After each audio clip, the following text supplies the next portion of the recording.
Oh, Cloud. He's going to have to roar and run away from Skeeter. Should do it, unless Falcons want to try and go for another tier 2 dive. Skeeter in the same position as he was before, but not going to look to get in under the tower this time round. So 1W. They'll stay safe, and as indeed the moments continue. Munkushi on that Monkey King. The net worth is rising. The gap between him and Skeeter slowly start to close. And the one cool thing about Battle Fury in comparison to something like Gleipnir, it's just straight physical damage, right? So you get that 65 rather than, what, 30, I believe, that Gleipnir gives. So, yeah, with the damage that progresses when he's got Jingu stacks and all, with the Boundless, it's quite a bit of damage. Yeah. And we've seen it a few times now, with the farm that Cloud's got on the Beastmaster and the fact that he is having a good game. Skeeter's not really able to go for him in these solo kill potentials. No. He doesn't at the moment have the damage to take down this Beastmaster. Cloud, as you say, progressing with the items, Blink Online. Another beautiful Shackle. And with the damage coming in with the backup of Munkushi, that's Malorine gone. Jump forward as well. They could try and chase for crit. I mean, Snake King and Skeeter have turned up to try and fight back. They'll look over towards Munkushi, got his what the BKB, and now Snake King's kind of trapped him with him. He turns, starts to put up Jingu, who's able to break the distance between the two of them. They've lost their Wind Ranger, and Munkushi this time will fall. Skeeter able to chase him out. The final bit of damage coming in from crit. Amar turns, cuts down Sweden Strong. Cloud, he has to go for the BKB TP out. They got the physical to kill him off. They don't. Cloud, he'll live. But 1W, a painful couple of losses, few losses in that team fight there, specifically that of Chira Jr. and Munkushi both going down. This time Falcons, they get the big kills. This time they strike back. I think they got a little overzealous. They get the kill on the bat and they're like, oh, we can get more out of this. But nope, all the Falcons turns up, they bring the numbers, they get the wraparound. So a nice attempt there from 1W, but yeah, maybe just a little bit too excited after they get that first one. Cloud wasn't there until pretty much the end of the fight, too. They do need this Beastmaster if they want to keep going for some of those. Malorine. Cloud. Seeing if he can close the gap there on Cloud, but Cloud, he's out. Pipe's finished up now for Amar. So on top of that Aghanims, now he's got that extra survivability for his team to be able to go for those crazy type of dive plays. And the lead has, I mean, just after that one fight, it did swing pretty big. It stopped at, what, 3K for a second? They've all finished up a full secondary set of items. And Chira almost having BKB. He really needs it because it feels like he's just a free kill if they lasso him. Oh, talking about a free kill, he has been found. Irrespect's going to try and help out. Comes in with the cogs, but there's no saving the Wind Ranger. Chira Jr. dead again. He's just too susceptible to this magical burst. If he gets caught in any type of them, he's just dead. They will have the follow-up. 5 times now they've been able to find this Wind Ranger. He's found some good shackles, but they've been able to find the better grabs just to be able to finish him off. And they have this ward bottom. They saw Cloud, I believe, for a second, but he's able to at least get to high ground. But the Gleipnir setup, diving the tier 3, maybe a bit too risky, and indeed, especially with the backup of Sweden Strong. They're trying to pop some BKB. kisses, though. And yep, Cloud feels pressure to put the BKB with the kisses coming in from crit, so he has to BKB and walk it off. That's a pretty smart usage there of the kisses. Now they're kind of trapped in their base, no BKB up on their strongest hero. And they're kind of trapped. All the lanes are shoved in onto their side too. How can 1W get out on the map now? Things are looking more and more complicated in just a quick matter of seconds there. Falcons, they're going to be very close to having the strength to approach the high ground with the auras coming online. You know, the pipe's already done on Amar, and he's well on the way towards the Crimson. And Skeeter just, I mean, I swear he was like 14,000 net worth about 4 minutes ago or something. I think he's farmed like 4,000 gold in 4 minutes or less. He's got a full BKB on. Full BKB, and he finds the Vindicator's Axe, which is probably the best neutral item you can get versus a Beastmaster Monkey King Wind Ranger lineup. They stun him, he's going to have plus 20 armor. And he's got the amp damage in the bottle for the next potential push, and 1W kind of stuck in their base. Chira needs to find space to be able to finish his BKB. Falcons, they can take their time. They can look for Roshan. Yep. They've got, I mean, they've got, what, 75+% map control now at the moment. And Roche, it is back up. Chira still doesn't have the BKB, so fighting into that Roche area, it would just be suicide for the Wind Ranger. Yeah, I don't think they can contest this. Nope. You know, Falcons get themselves in position to take down Roche. They'll do it at a speed that 1W won't even have the choice to get over there in time. Man, the first 20 to 25 minutes or so was kind of close in that front. Like Falcons having a lead, but just one fight really exploded everything. This deficit is enormous now. Like you said, full sets of items, almost 2 full items on each core. Amarr with the Crimson and a pipe.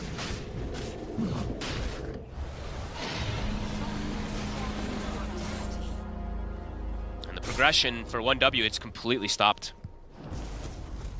Cloud's got a plate mail, but ways away from a Shiva's guard. Chira. They see him again. This is right before the BKB. I mean, it's just sort of the kisses alone here from Chris. So much damage. The life drain will come in to survive.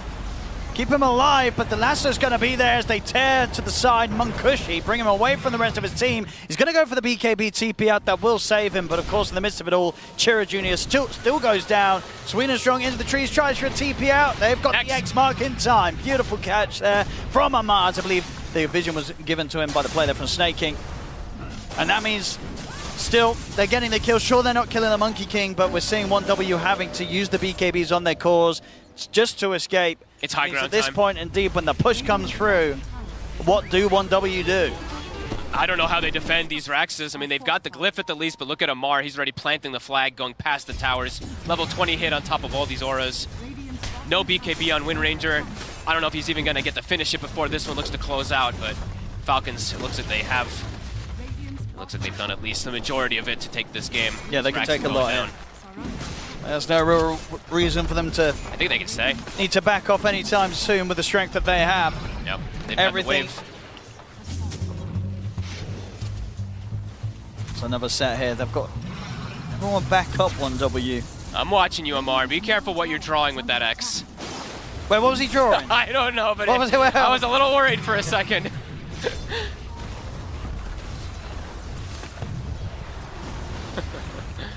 Catapult wave. And yeah, Wind Ranger has to sell an item to finish the BKB, and this is potentially the last hurrah. See what they can get.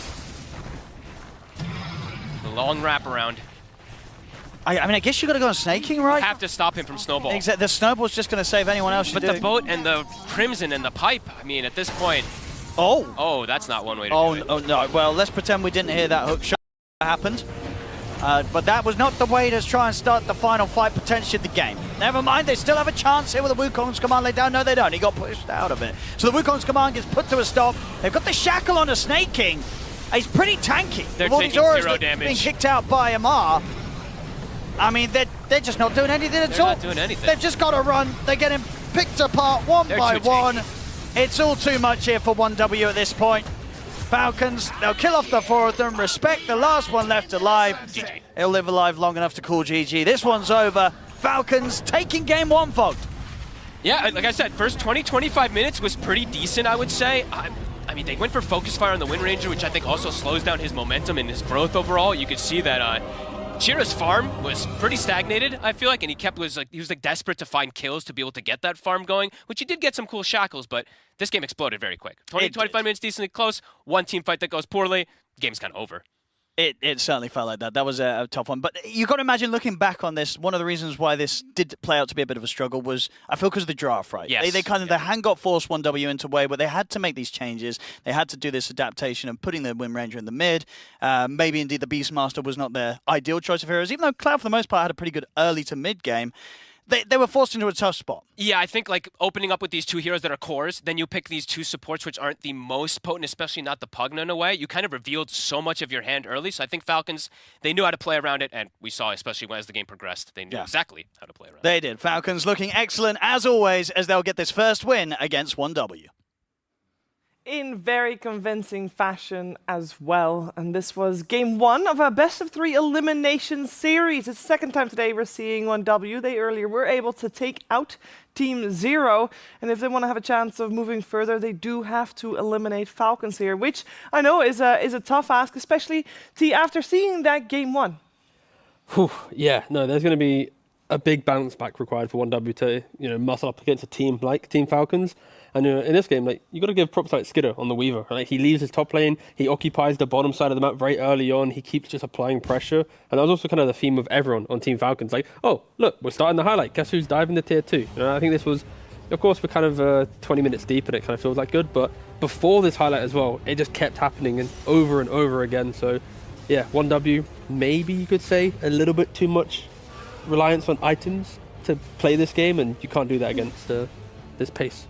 And also the flex to mid from Windranger made it so that the Windranger had to go Gleipnir first to have presence on the map, because you want your Windranger to be able to move around and fight into the enemies. And because of that, the BKB timing was incredibly delayed. By the time that Falcons got the second Roche, Windranger was still farming up that BKB. They go through the gate afterwards, kill Windranger again before she finishes the BKB. And at that point, you're only playing, when Falcons get that strong, you're only playing on one BKB, on your Monkey King. So Monkey King would have to commit it. Maybe they get a kill on the Batrider, but while that's happening, you're getting all of this range damage from Weaver. You have this Kunkka bot that you're worried about. And I gotta say, Weaver, Skeeter, he really popped off. He played an incredible game. Yeah, and we talked about how, like so many times, we do mention how much damage can you do in the laning stage, in the mid game. Talking about hero combinations, this might also be one of the best ones I've seen, because Weaver with Tusk Weaver, you have drinking buddies, you have Shukuchi to get on top of the hero, you have double attack, so all that extra damage that you're getting from drinking buddies feels really nice, and pretty much a perfect game from Skeeter. He did die only one time, he was all over the place, and there's a big difference in itemization between two carries, where you have Munkushi going for Battle Fury. I had to double check. This is the only Battle Fury purchase on a position 1 Monkey King, which feels really bad. We're in a fast meta, so you need to be able to come online as soon as possible, compared to Weaver, who's buying into Gleipnir, buying into Power Treads, into these small items. So he's going to be ready to take the fight extremely well early on, and there isn't that much lockdown. There isn't like... He's not going to get focused down from 100 to 0. There's going to be a snowball save, some boat, any kind of help he can get from the team, and it felt really nice. This had to be one of the freest Weaver games I've seen so far. It also feels like there's been miscommunication in 1W, right? Like they flex Windranger into mid, and like personally, if I have Windranger on my team and I see Kunkka or Snapfire, like it needs to be Marshall and BKB. You can't go for the Gleipnir. Even if you can argue, sure, it gives you a bit more lockdown to play the fight, like if you cannot enter the fight with confidence, then you're not doing anything for your team. And then you have the Battle Fury on the Monkey King. You basically put your position 1 and 2 to be vulnerable to any early game damage, to not fight into Falcons.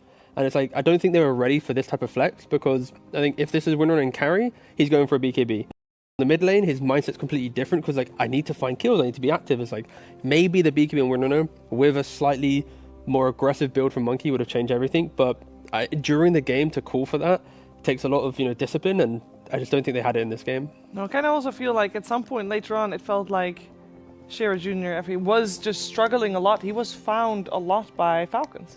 Yeah, Falcons never really let up. Even though we did see them get killed a few times around the map, they still kept barreling down whichever lane. And they saw the itemization coming out from 1W's heroes. They saw that Windranger didn't have this BKB, and there was nothing really to defend him from anything. So they kept running into him over and over again. There were so many tools at their disposal, with the Mortimer's Kisses, with the X, with the Lasso.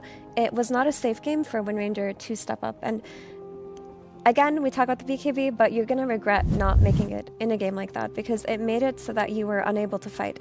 And here we can see Amar's stats come up.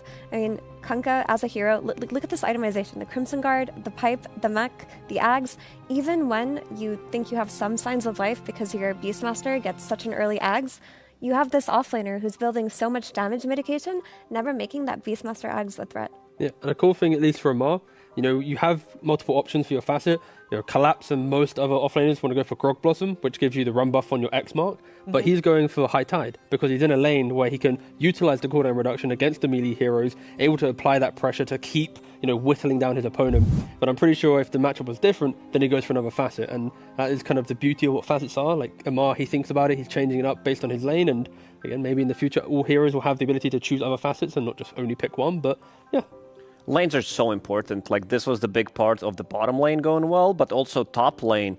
Sweden Strong, he did not have the Cripify until level 4, which was a bit of a mistake there. I think you need to have that, maybe even at level 2, because you're playing against most of the physical damage, drinking buddies, you have Weaver getting on top of you. So you need some kind of a defensive tool to be able to punch back, and they didn't have any. Also, you're playing against Beastmaster. That's a really good matchup for Weaver, because you can dodge the axes, you can kill these boars easily, and they snowballed out of the lanes. There were some really good mid game team fights that 1W did take. Some really nice shackles coming out from Chiro Jr. But other than that, they had their number. And also seeing Malrine play, one of his Siggies playing this Batrider also shows that Team Falcons, they're not afraid to experiment, pick a really strong hero when it's a good game for it. Yeah, and I also do want to highlight that a big part of Falcon Snowball did come from Weaver.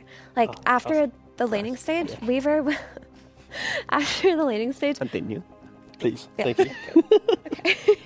Skeeter goes through the gate very early on because Malrine made a rotation to shut down Munkushi's Monkey King. He actually got away, and at that point he was doing pretty well on that lane. So Skeeter made it his job to shut down the enemy carry. He did not stay on his lane very long. He went through the gate, he got a kill on Monkey King, and he stayed. He kept farming the enemy jungle, and then we saw Skeeter diving that tier 2 really early on in the game, also killing the Monkey King, bringing hero TPs to that lane. Like, he felt like a one-man show after the laning stage at some point.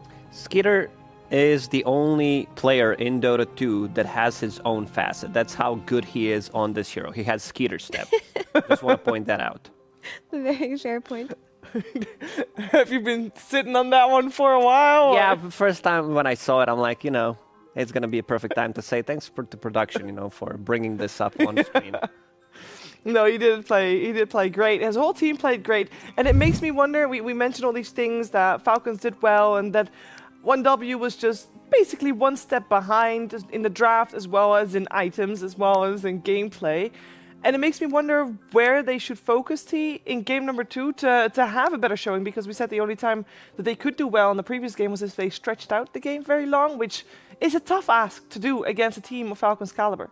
Yeah, it's a difficult one because draft-wise, like, if Pugna gets decrypt before level 4 or whatever, and actually can delay the tag team damage, top lane can go better. If they can then do that, then they play behind Beastmaster. If Winona buys a BKB, they can maybe take a fight. I think we don't really need to harp on the draft too much in this game, because I think there are so many small decisions made by individual players that prevented them from actually showing what 1W can do in the competition and what they've done so before, that it's kind of hard to really find excuses elsewhere. So yeah, I think individually they just need to have a better read on the game, because if they don't, then yeah, Falcons are looking to potentially 2-0 this one.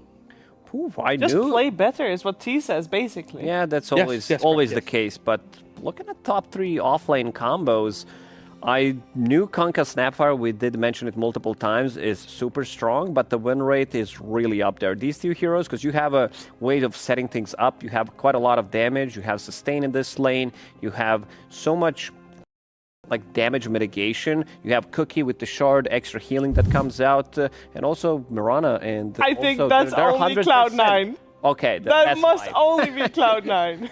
Because I've been trying to remember which team did play it. We've seen, a lot of Team Spirit bringing out this Snapfire plus Kunkka combo. Worked really well for them. But this one is also... I see a lot of Snapfire, though. This hero is really good because she can keep the distance.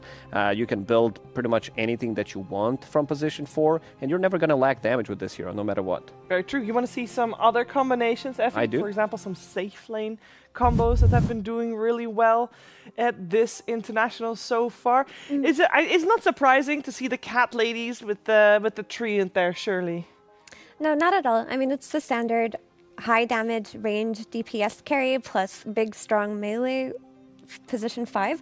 I am surprised the Mirana plus Treant combo is at a 33% win rate, because Mirana is the highest win rate carry at the moment, I believe, with an 80% win rate. I have not verified the stats exactly, but I do believe she is winning most of her games and is respected as the OP hero at the moment from either support or safe lane. So maybe the teams that have run the Mirana plus Treant have pushed it down a little bit, but the only time teams ban out the Mirana or the Treant for that matter is when they let them through, is when people know that they can counter it. They have a plan catered towards it, which is probably why that doesn't win as much. Yeah, Mirana has a 64% win rate so far in the tournament, and yeah, I think it's just a hero that's been played so much by everyone that the stats will be skewed by some of the teams who are already eliminated, trying to play what the better teams are doing. do you have the stats from Carrie? Because I think at the start of the show today, the first panel brought it up. Going deeper, please. Give me a second. It's also because we saw the win rate of the Yes, Mars my apologies. Let me develop the stat further. Yes, 63% overall. Yes. Core offlane, 100%. Core safe lane, 47%.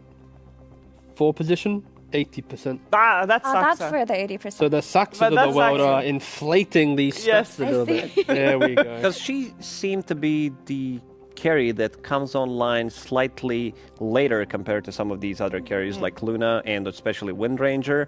Because Mirana, she hits like really hard, but you need to get that level 15 talent, you need a shard. Your other big power spike is once you hit that level 20, but there are other heroes that counter her, I would say, more compared to some of these other carries who can stand the ground, like Windranger and also Luna, which has been pretty much the hero of the tournament Yep. when it comes down from position 1. I do want to point out that in the game we just watched, game 1 of the series, Mirana was ignored. Mar is laughing at something so hard, he started crying. He has something really spicy coming up for the second game. Or in the old he chat. has spicy stuff in his eyes.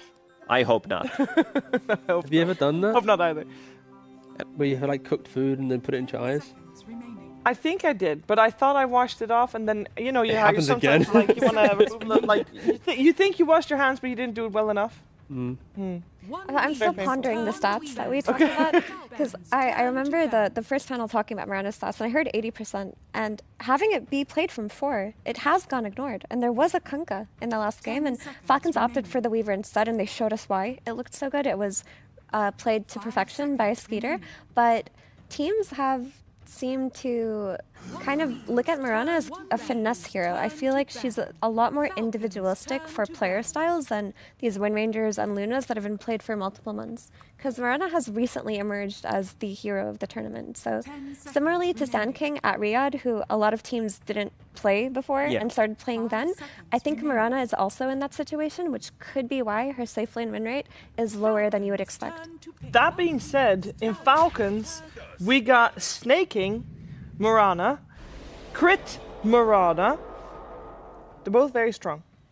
They are. I'm just looking at the draft, which is pretty much the same openers, but When you say pretty much, you mean like 100%. 100% yes. I don't want to see Windranger being picked up for one dub team after, because they reveal too much. These two heroes are physical damage cores. There is some mixed damage, of course, with the Windranger, but I would say that they reveal too much when it comes down picking up your position 1 and position 2 immediately. Sure, there's some flex to it, but they didn't flex it in the end, and I feel like you need a different approach, especially when you play against Falcons. And they could hit them with the Batman too on 1W if they want to potentially rerun something similar, because that is the hero that threw their draft into turmoil. 1W might also just go, if we ban Weaver and let them have Luna, that feels better for them because no way can a Luna play that deep into your map than the Weaver did, right? So strategically, if you need a little bit more time to come online, Luna, you play from lane back to the jungle. You might help take a 10-minute tower, but after that, you retreat to your jungle. So this could just be a do the same draft, ban the Weaver this time. If they want Luna, they get Luna, but at least we're going to have, at least opportunities to find our rhythm into the game. It's Falcons that make the first change. They ban out Batrider. They could be looking at Windranger for themselves. That's a potential option. Yeah. They're kind of reminding 1W that if you want to go down you ban this here, then suddenly you're opening up more opportunities for us to punish you elsewhere. So the Batrider kind of makes them second guess the ban a little bit. Let's see where they go with this. As we said previous time, they banned out Luna and picked up Windrunner. Will they do the same thing? Or will they kind of almost have to ban out Windrunner if they don't want to pick it up. Windranger. Don't have to. It's not necessary. I mean, you can go for Kunkka yourself and play off of that. True. It would be a hero that simplifies 1W's gameplay for sure. But what if you... Well, then you have to pick Kunkka out of the face. So then you give also potentially Luna. That could be fine because if you're not taking Kunkka for yourself or banning it out, you're giving Falcons a Kunkka run back, which they would be more than happy to. True. They ban out Weaver. That's the problem from last game. So step 1. We still have all the heroes we mentioned, Luna, Kunkka, and Windranger in the pool. I mean, with the Bat band as well, they might still go for the Windrunner, knowing it's like, okay, we know what mistakes we made. They can't bat to mid. We don't have to do this like weird flex. So due to Falcons ban, we could just see a repeat of the previous game. Could. It's a better one for sure, because there's no Weaver, there's no Bat that you said, and they would have a better entry to the team fight. But this is also fine. This also means that this Monkey most likely going to be played from the mid lane. So far, we haven't seen Monkey being switched to position 4.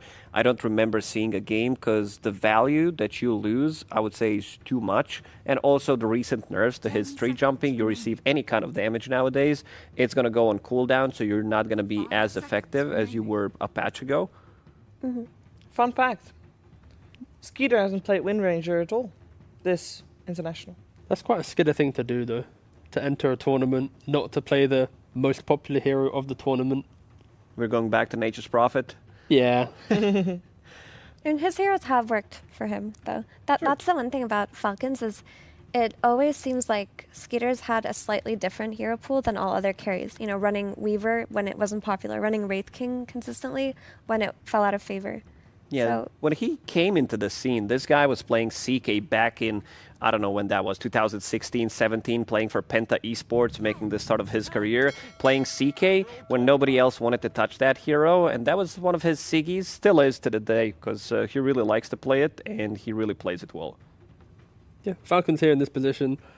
I kind of expect the 4 again. The Snapfire, the Mirana, all these heroes that we're mentioning before. Any good laning setup for Kunkka? Yeah, it doesn't really complicate your draft too much. You know it's going to be a strong lane, can play into most matchups. You still have the last pick for your carry. And there it is. it would be surprising if it went ignored again with another Kunkka, with it being such a classic combo of X and Arrow. But the flex is still open. We talked about Skeeter's slightly hipster hero pool, but this could still be a 1 or a 4.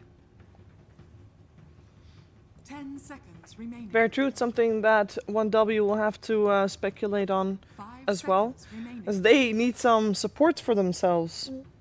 Previously, they went for Clockwork Kunkka. This time around, they get the Beefy Boy. That's the one we just saw. Big team fights, a lot of circles, Twin Protector with Monkey King. Very easy to execute. Throw in Luna's damage from the Eclipse. You have a very easy team fight. You don't have to, necessarily hit any of these spells like, wow, I need to hit X mark into arrow combo, snowball save. This type of a draft is relatively easy to play from 1Dub. And we saw the win rate of these two heroes as a safe lane pairing. It's the highest of the tournament for any safe lane pairing. But also, if this Mirana was being considered in the carry role, Trian is a solution to her, because you can just overgrowth, stop her leaps, stop her attacks, with all of that immense damage from Solar Flare. And 1W is a team that can still play the Monkey support. We already mentioned that we don't see it, but Sweden Strong, he was the first Monkey King player when the new map got released, with the trees on top of the... So, do you know how big the map is? There used to be trees on the extremes of the map. He was the player, the first pro, to jump on those trees, making him untargetable, and actually getting it patched out within 24 hours. But yeah, he likes playing position for Monkey King, and that flex to the very end could enable the draft a little bit more, because Tree Luna doesn't need help. Beastmaster, after some waves, could be independent to some degree, and then you can play on the map. So something to consider.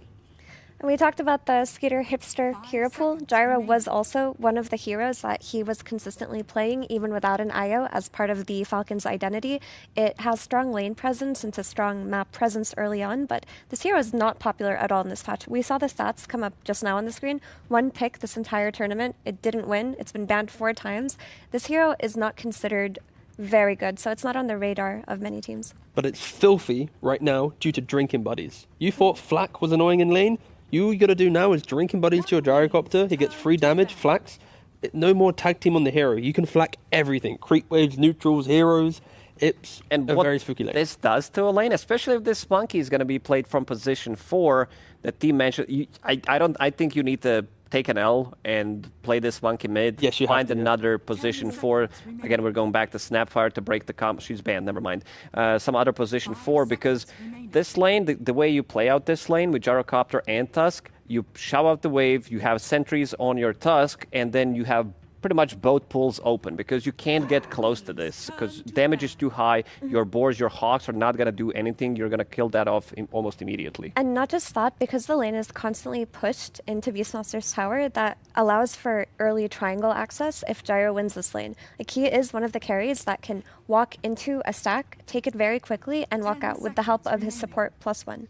Falcons just do a very good job in the draft where they identify a flex or something that 1W are leaning on, and then they remove it. Like the bat to take away the monkey flex, the gyrocopter to take away like the monkey king. It's like it really complicates it, and you see from the bans as well. 1W protecting the monkey mid now with a Huskar ban, a storm ban.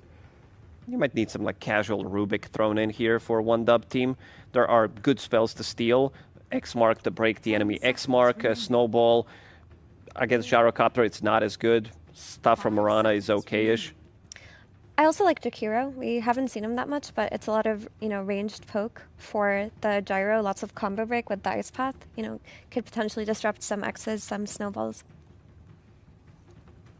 Together with Beastmaster, so far they have only played Bat and Pug now. And obviously Bat is out of the